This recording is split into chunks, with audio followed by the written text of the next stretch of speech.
Tsaka ang maganda doon kasi 'di ba ang K-pop sikat sa buong mundo. Okay. Maganda yung bini na silang magbubukas ng pintuan para P-pop. Pag sumikat sila, sisikat din yung iba pang Pilipino. Galing mo.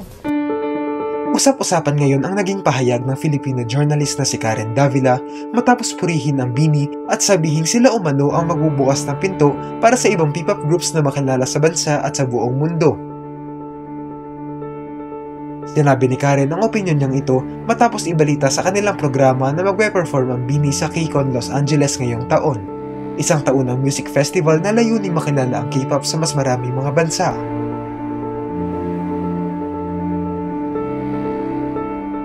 Dahil dito ay napakomento nga si Karen na kung makikilala ang BINI ay posible ito magbigay oportunidad para makilala rin ang ibang mga kasamahang P-pop groups na hindi pa gaanong nabibigyan ng pansin sa ngayon.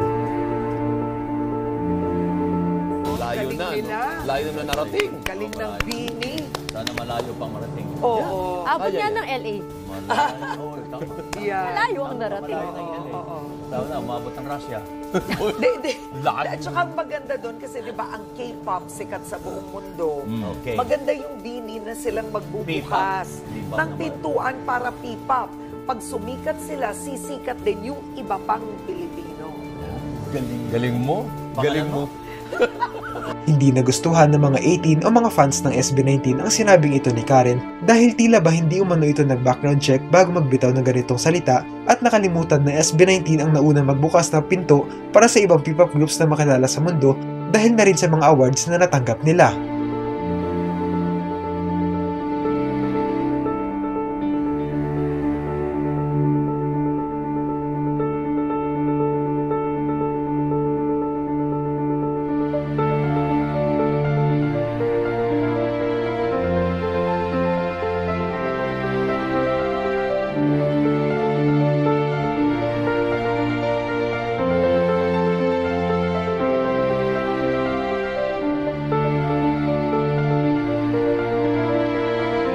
May mga dinipensahan naman ang pahayag ni Karen at sinabing noong kasagsagan ng talagang kasikatan ng SB19 ay wala naman umanong sumikat na ibang P-pop groups dahil sila lang ang nakilala.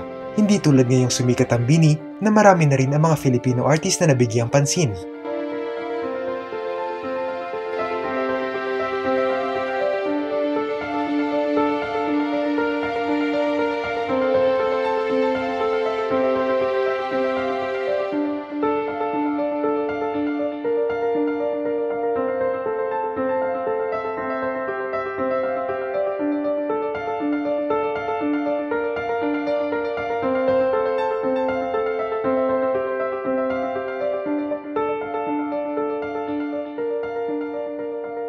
Sino nga ba talaga ang nagbukas ng pinto para makilala ang mga P-pop groups? SB19 o BINI?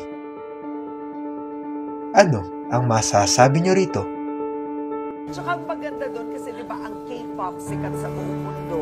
Okay. Maganda yung BINI na silang magbubukas ng pintuan para P-pop. Pag sumikat sila, sisikat din yung iba pang Pilipino. Galing mo. Galing mo.